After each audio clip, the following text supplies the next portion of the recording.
విశాఖ పశ్చిమ నియోజకవర్గం గోపాలపట్నం రామకృష్ణ నగర్ కాళీమాత అమ్మవారి ఆలయానికి వెళ్లే మార్గంలో ప్రస్తుతం కురుస్తున్న వర్షాల కారణంగా కొండచర్యలు విరిగి సుమారు 5 ఇళ్లు ప్రమాదపుటంచున ఉన్నాయి. ఈ విషయం తెలుసుకున్న శాసనసభ్యులు గణబాబు హుటాహుటిన అధికారులతో అక్కడికి చేరుకొని అక్కడి నివాసితులను అప్రమత్తం చేసి సురక్షితంగా పునరావాస కేంద్రాలకు తరలించారు. యుద్ధ ప్రాతిపదికన చర్యలు చేపట్టాలని ఎమ్మెల్యే అధికారులను ఆదేశించారు. అక్కడికి వెళ్ళినటువంటి పవర్ దాన్ని కూడా కట్ చేయాలి. ఆ పోల్ దగ్గర కట్ చేయించాడు. దాని మీద ఉన్నట్టుంది చూడండి, ఎంత టైట్ గా ఉందో చూసారా మీరు ఎలాగా ఉంటాయి. దాని మీద బేస్ అయి ఉంది, అది జారిపోద్ది, అది తీసినైనా వచ్చేస్తుంది.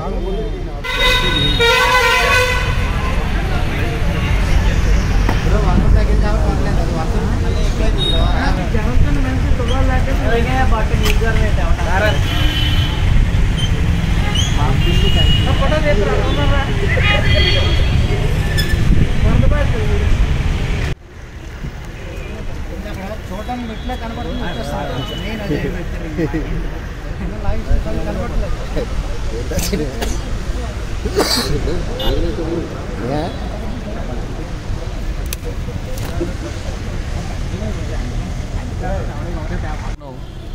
మెయిన్ రోడ్డును ఆనుకొని ఉన్నటువంటి రామకృష్ణ నగర్ కొండ, ఆ కొండవాళ్ళ ప్రాంతంలో ఈ ప్రధాన భవనాలకి వెనక ఉండేటువంటి కొండవాళ్ళ ప్రాంతం ఉండేటువంటి రిటైన్ వాళ్ళు ఈరోజు అంటే నిన్న నైట్ నుంచి పడుతున్న వర్షాలకి ఆ రిటైన్ వాళ్ళు జారిపడటం, అది ఒక హాఫ్ అన్ అవర్ క్రితం నుంచి కూడా ఒక్కొక్క పార్ట్ జారిపడటం వల్ల అక్కడ ఉండేటువంటి ఇళ్ళకన్నిటికీ కూడా ప్రమాదం అని తెలిసి మా అధికార యంత్రాంగం అందరూ కూడా వాళ్ళ ముందు రిహాబిటేట్ చేశారు అక్కడ ఉండేటువంటి వాళ్ళందరూ.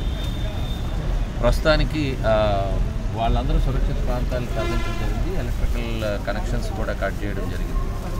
వాళ్ళకి ఏదైతే సౌకర్యాలు ఇవ్వాలో వాళ్ళకి ఫుడ్ అండ్ షెల్టర్ అనేటువంటిది పక్కన ఏర్పాటు చేయడం జరిగింది. అయితే ప్రధానంగా ఇంకా తర్వాత ఇంకా ఈ వర్షం ఇంకా పెరిగితే ఏదైనా ప్రమాదం సంభవించవచ్చని ఇప్పటికే టోటల్ అన్ని డిపార్ట్మెంట్స్ అలర్ట్ ఇక్కడ ఉండడం జరిగింది. మరి నేను అందుకని ఉన్నటువంటి పవర్ కనెక్షనే కాదు, పవర్ ఆ పోల్ పైన ఆధారపడి ఉన్నటువంటి పోల్స్ని కూడా కట్ చేసి వేరే మార్గంలో మిగిలిన ఇళ్ళకి కరెంట్ కనెక్షన్ ఇవ్వడానికి కూడా చర్యలు తీసుకోవడం జరిగింది. ఇక్కడ ఈ స్ట్రెచ్ మాత్రం ఇప్పుడు ఈవేళ విశాఖ రైల్వే స్టేషన్ ఆనుకుని ఉన్న గవర్కంచరపాలెంలో కూడా రైల్వే వాల్ పడిపోయింది. రైల్వే ప్రొటెక్షన్ వాల్ పడి 3 కార్లు అక్కడ ఉండేటువంటి బైక్స్ అన్నీ డ్యామేజ్ అయినాయి. అక్కడ ఎవరు మనుషులు లేకపోవడం తక్కువ ప్రమాదం జరిగింది. కానీ అక్కడ ఎవరైనా మనుషులు సంచరించి ఉంటే రెయిన్ వల్ల అక్కడ మళ్ళీ ఎలక్ట్రికల్ పోల్ కూడా పడింది, మొత్తం పవర్ కనెక్షన్ అన్నీ కూడా తీయడం జరిగింది. సో అది కూడా పెద్ద ప్రమాదం నుంచి తప్పుకోవడం జరిగింది. అదేవిధంగా కొన్ని కొండ చర్యలు విరిగిపడటం అనేటువంటిది ఇలాంటి వర్షంలో ఎక్కువగా ఇల్లు కొండ పై వరకు వెళ్ళటం వల్ల అటు మల్కాపురం ప్రాంతంలో కూడా దుర్గానగర్ అదేవిధంగా త్రినాథపురంలో కూడా చిన్న చిన్న సంఘటనలు చోటు చేసుకుంది. కాబట్టి వెంటనే ఆ ప్రాంతంలో పైన ఏదైతే ప్రమాదం జరిగేటువంటి ప్లేసెస్లో ఉంటారో వాళ్ళందరినీ కూడా ఇప్పటికే షిఫ్ట్ చేయడం జరిగింది. వాళ్ళ పునరావాస కేంద్రాల్లో సురక్షితంగా ఉన్నారు. ఇక్కడ ఎవరికైతే ప్రమాదం సంభవించవచ్చు అనేటువంటిది ఉందో ఈరోజు ఆల్రెడీ వాళ్ళ అసెస్మెంట్కి వచ్చారు అధికారులు. సో వాళ్ళు ఈ రిలీఫ్కి ఎవరికైతే ఉన్నారో వాళ్ళందరినీ కూడా ఇప్పుడు ఆ ప్లేసెస్కి షిఫ్ట్ చేయడం. హై అలర్ట్లో ఉన్నాయి 3 జిల్లాలు.